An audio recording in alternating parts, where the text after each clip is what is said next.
Hello again, everyone. This is week 3 of the family violence course, and this particular chapter that we're going to be looking at this week is the second chapter in the Barnett, Miller, Perrin, and Perrin text on research methodology, assessment, and theories.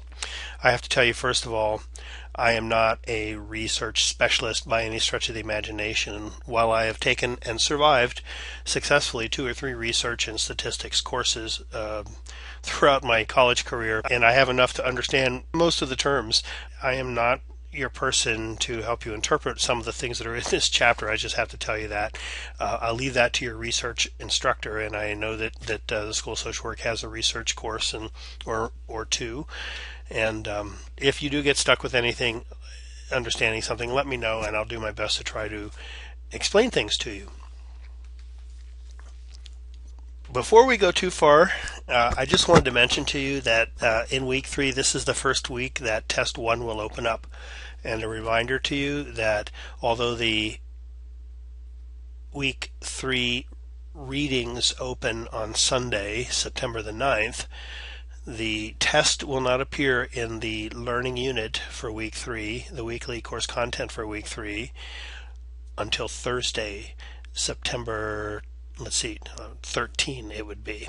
That test will remain open until 2 Sundays later at midnight, so that would be September 23rd, I believe. That test will close, and so you have essentially 11 days or so to take this test. The test will be specifically about chapters 1 and 2, and when you have been tested on that, we can move on to the next unit, and you don't have to worry about getting tested on chapters 1 and 2 again. Okay, so this is the idea here.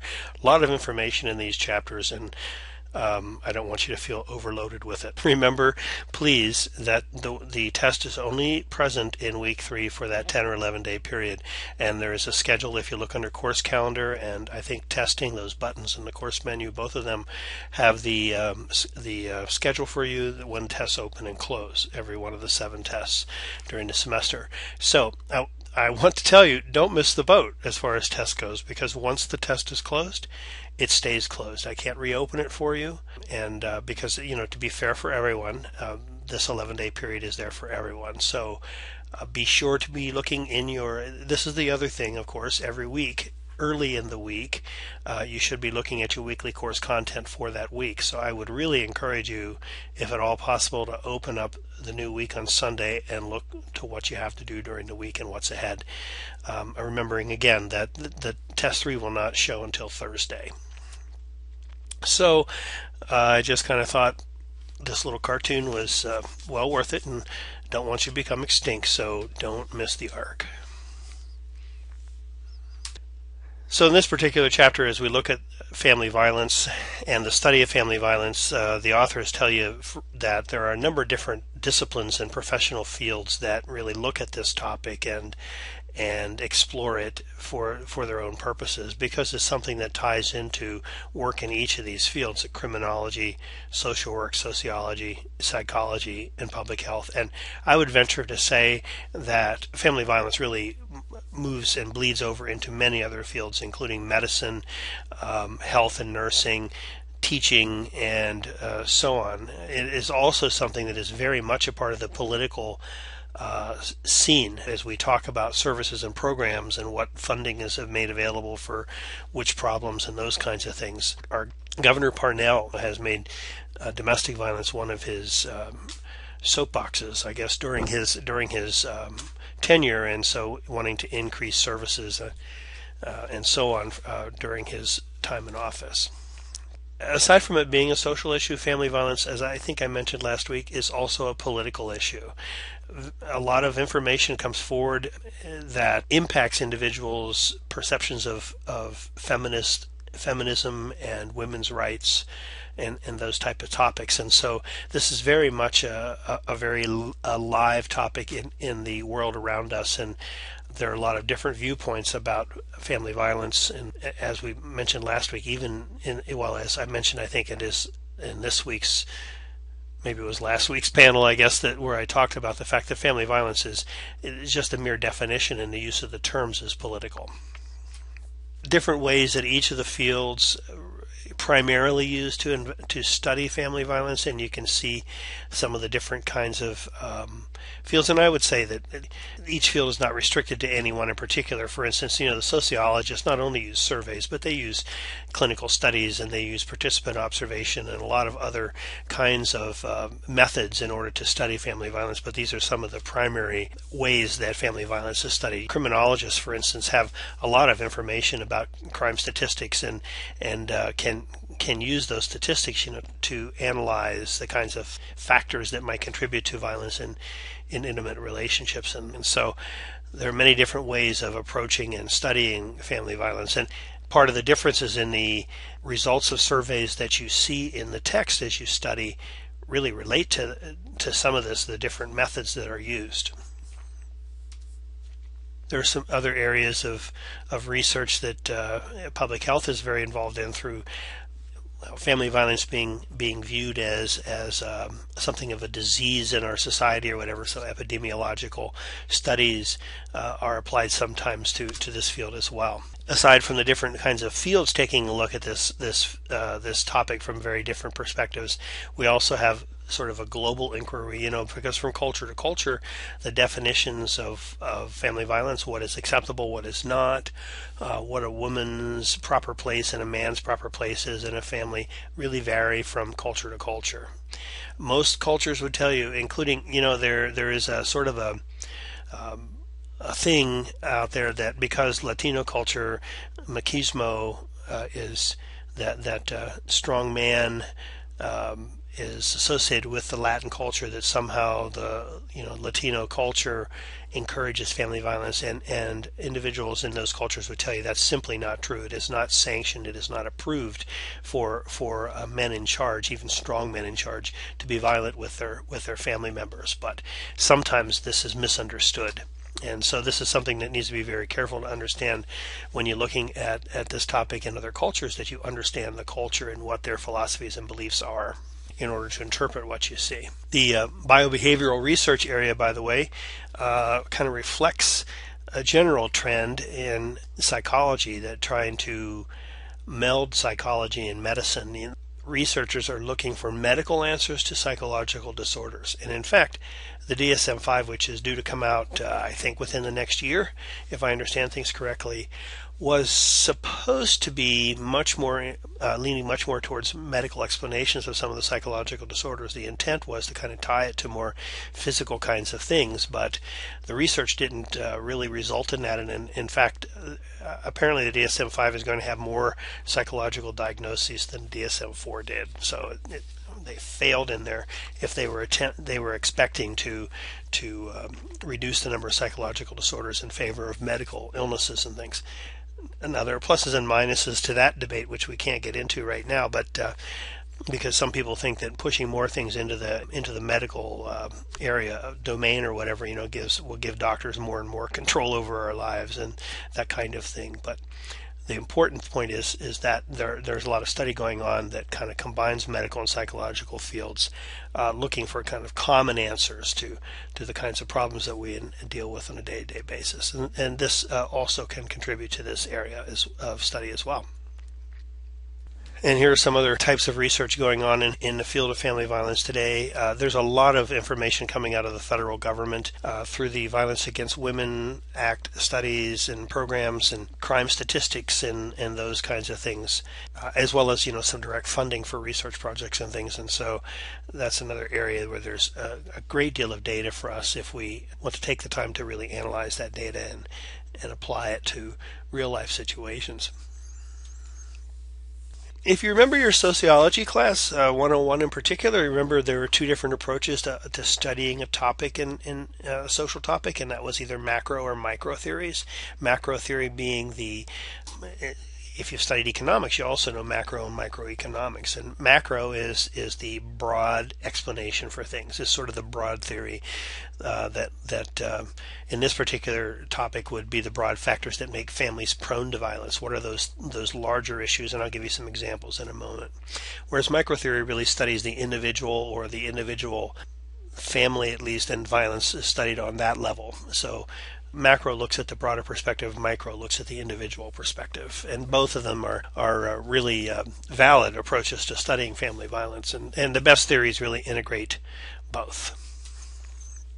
Here are some examples of macro theory areas of study and variables. For instance, somebody studying family violence from a macro perspective might look at cultural factors, and like we were talking about a few moments ago, and social structural variables that might encourage dominance, for instance, by males in a family setting. What are some of the deterrence factors that are set up in a society, for instance? Sad but somewhat true joke that goes around that if you beat your wife, you get a couple of days in jail, but if you kill a moose out of season or take a salmon illegally or something, the penalty might be much greater. And in Alaska, and so is the deterrence really there to discourage people from being violent with other members of the family? Likewise, I can tell you from my own practice that if a person strikes a child that belongs to the neighbor, like the neighbor kid comes over on the lawn and does something, and the man of the house goes out and hits him, that man's going to be charged, could be arrested, and will be taken to court, for an assault on that child or battery actually on that child. If the same person hits his own child for doing the same thing, the police officer may not even charge him with anything, saying that this is considered discipline. The question of deterrence in a society is something that I think is a very big factor in how we view family violence. So, and different kinds of variables include the institution of patriarchy, which gives men more authority and control than in any situation, just simply because they're male. Different kinds of socialization patterns that teach boys, for instance, that being aggressive is much more manly and masculine, teach women being more passive and accepting is more feminine, and that can be seen as setting up dynamics within family systems that encourage men becoming violent towards women and women living with it and accepting it. Other kinds of contributing factors, and see, these are some of the things that we're going to be looking at as the semester goes along. Also, I believe last week we looked at substance abuse and as a contributing factor in family violence, and we'll be looking at other topics as the weeks go along as well. This week, I believe we're looking also at poverty and how poverty relates to family violence, and so these particular larger issues in society play a role and contribute to the existence and nature of family violence. Microtheories look again at more individual explanations, and so you see some of the things as far as areas of study are much more individual. It's kind of psychological kinds of things like learning theories and systems theories and things like that, statistical studies. And variables include what kind of modeling that the individual had in their life, and factors like operant and classical conditioning and avoidance conditioning. Some trauma theories are contributing, particularly recently. Trauma-informed therapy, trauma-informed interventions are sort of the latest trend now, is to understand what happens to victims in family violence, and as a way of understanding and figuring out how to go about helping individuals, both victims and perpetrators for that matter. Poverty, drug use, attachment, all those other kinds of things are things that we look at that might explain the existence or absence of violence in intimate relations. Family violence research really is something that is sort of a new field, and is a growing field at present time, and there have been a number of different problems with kinds of information we've had about family violence over the years. 20 years ago, when I first taught this course, I used a book called Men Who Batter, and Edward Gondolf, I believe, was the author of that book, and it was published somewhere in the 80s. Even then it was kind of out of date, but it's rather difficult to find textbooks such as this that look at domestic violence from a objective standpoint, again because intimate partner violence is a very political issue, and so most of the books out there really reflect a particular leaning in information. That's one of the reasons why I do like this text, is it just gives you the information and doesn't really tell you value-wise one way or the other what to believe, although again it kind of is rather dry in its presentation at sometimes. So there have been a number of problems with research up until this point, at least, and actually I think they continue to the present day, including things like theories. We don't really, first of all, we don't understand what the definition of family violence is. We don't agree with that, and there's just been a lot of different kinds of methodological problems in the kinds of studies that have been done and the development of the information in this field up to this point. What I started to tell you a moment ago about the book that I used to use in my child abuse class, the Men Who Batter book said that there wasn't much of a correlation between domestic violence and child abuse, when in fact there is quite a bit of correlation. The two conditions co-occur together quite a bit, and yet it was considered a myth, 20 or 30 years ago that men who batter also batter their children, and some of that just had to do with the fact that they really weren't approaching this topic, and it is a difficult field to study. But there are more advanced techniques being used today, the use of multivariate and univariate designs. And univariate design is like, for instance, you look at the issue of gender and how it affects one's tendency to be violent, for instance. And multivariate studies would look at things like gender, age, and arrests for violence or something. So they look at a number of different factors and correlate those factors. And out of multivariate studies, I think, at least if I understand this, and this is kind of a statistical issue, that you get more reliable and much more dynamic information, that they can be more useful to you. But there are still a lot of issues. Again, clear definitions. One of the other factors certainly is the diversity awareness, being understanding really what you're looking at when individuals come from different cultures, and not only cultures like Latino and African American and Caucasian, but also cultures like lower socioeconomic status, upper socioeconomic status, and so on. There are subcultures within cultures that also impact what we see. There are a number of different ways that family violence research is conducted, and the data here, some of the different kinds of sources of data include things like informant reports and direct observations, official records, those kinds of things. There are scales that are being developed and are utilized. This particular text leans heavily upon reporting the conflict tactics scale studies. There are other studies and scales out there that can also be used, but this is the one that the authors seem to prefer the most.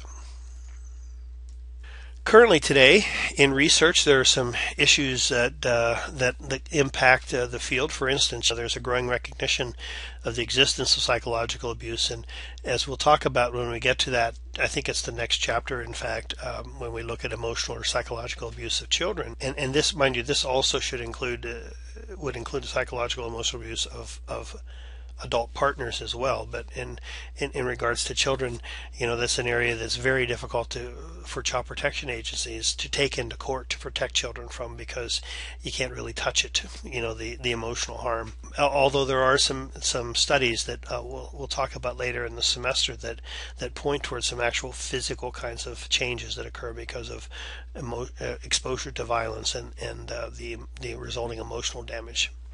Cultural competence is another area, is a particular issue in understanding assessments and those kinds of things. Also, things like ethical issues is another area that's also something to be paying attention to. For instance, when you're conducting studies regarding domestic violence, some of the things include the need to ensure the safety of the participants in the research study and the investigators and professional workers that are engaged in that study. Informed consent, which means that the individuals who are participating in a study understand what the information is that's going to be collected, what it will be used for, who will be given access to that, those kinds of things. That's something that's very important. Oftentimes, whenever possible, we want to guarantee the anonymity of participants and disclose research findings very, very carefully, making sure that the work is done properly, and also that politically, I suppose I could say, that it's presented at a time when it can be accepted.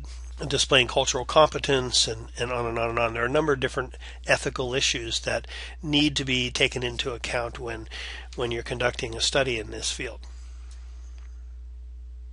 Family violence scholars, and these I think we're talking about the researchers, really could contribute and improve their contributions to the field by, for one thing, keeping abreast of what's going on out there in the real life world about ethical issues, legal issues, and those kinds of things, and not studying in a vacuum, basically, but really kind of understanding how all this information is being digested and used in greater society. And also the need to collaborate with the practitioners in the field, those people who work side by side with individuals who are the subject or the victims of family violence or the perpetrators of family violence, working together with practitioners to come up with meaningful studies.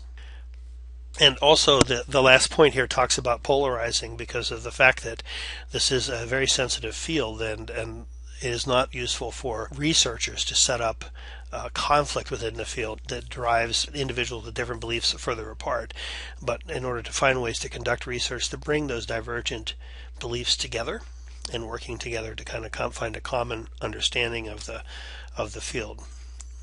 For practitioners, some of the areas that need close monitoring include things, for instance, secondary trauma. This is something that is, for those of us that are working in the field, is a very important thing to be aware of, that when you work with victims who are experiencing post-traumatic stress and other kinds of anxiety-related illnesses and things that relate that are the result of victimization, sometimes professional practitioners begin to take on some of the characteristics of the victim's own disorders, and so this is called secondary trauma or vicarious trauma, and this where the practitioners really begin to experience some of the same physical and psychological symptoms of their clients over time. And this leads to what we call burnout in the profession, where individuals become, well, I wouldn't say useless, but it becomes very difficult for them to help clients when they're experiencing the same kinds of symptomology. And so this is an area that needs to be paid attention to in this field and addressed directly. Training is another area, of course, because this is a field with emerging information, and so it's important that training in the areas of domestic violence and child abuse and neglect continue very regularly. And once again, you see cultural competence and sensitivity coming up here as well. Advocates who work on behalf largely of victims do have a responsibility to try to understand the scientific findings as they go about working to create change. A big debate in this area, for instance, has to do with the existence of female batterers and what that means.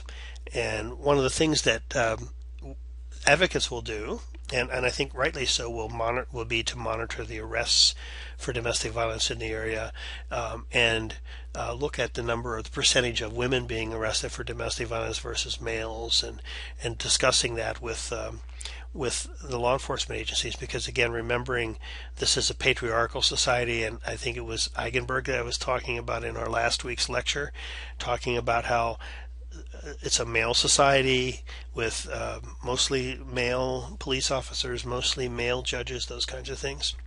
You have to look at those kinds of things and work to make sure that patriarchy isn't washing what we know about the field away through the practice. So that's one of the things. The feminists, the victim advocates will argue that the notion of female batterers really limits the understanding of what battering is all about.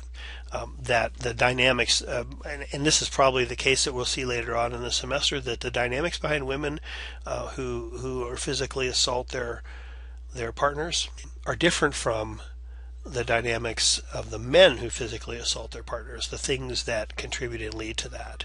So they may be kind of apples and oranges when we look at those two. But this is an area of debate, at least, and advocates need to be sure to just not deny the existence of female batterers in their efforts to fight on behalf of female victims, but rather to work with to understand the information that's put in front of them and to integrate that into something useful. Likewise, researchers really need to kind of take a look at what is going on in the field and listen to the other side basically as well. So really, in many respects, it's about perspective. Some of the differences in the conclusions that we reach when we study in this field have to do with our own frame of reference and where we're studying from. Not only our particular discipline, whether it be sociology, psychology, criminology, social work, the medical field, advocacy, whatever it might be, but also in terms of whether we're in the lab or are we in the field, are we male or are we female, are we young, are we older, all of those kinds of things, as well as our cultural backgrounds and the kinds of messages that we receive growing up. All of those things really impact how we see this topic and how we interpret results. And so it's just important to understand as we work through this book, and as you see that the information you get sometimes contradicts the information in the previous paragraph, that's the state of the study in this field right now. And it tells you how little we know. And so it's very, very good that you're trying to get a grip on this topic, and it's a place to start. So that will be it for this week. And let me know if you have any questions from this reading. And remember again, test 3 will be opening up on Thursday of this week. That's September 13th, I believe, and will be open for 10 or 11 days. You'll find it in the week 3 weekly course content. Thanks, everybody. Have a good week.